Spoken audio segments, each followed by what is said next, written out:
How to turn on flashlight for calls and notifications on iPhone. Here's how to enable LED flash for alerts. Start by opening the Settings app on your iPhone. Scroll down and tap Accessibility. Next, scroll to the Hearing section and tap Audio and Visual. Then scroll down until you find LED flash for alerts. Turn on the LED flash for alerts toggle.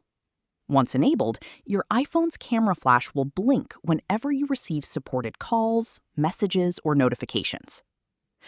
You'll also see another option called Flash while unlocked. Turn this on if you want the flash to work even when you're actively using your iPhone. If you leave it off, the flash will only blink when your iPhone is locked.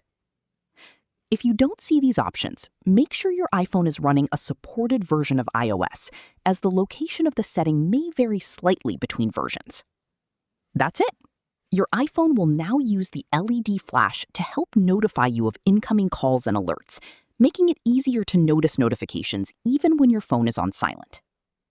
If you found this tutorial helpful, don't forget to like this video, subscribe to the channel, and check out more iPhone tips and how-to guides.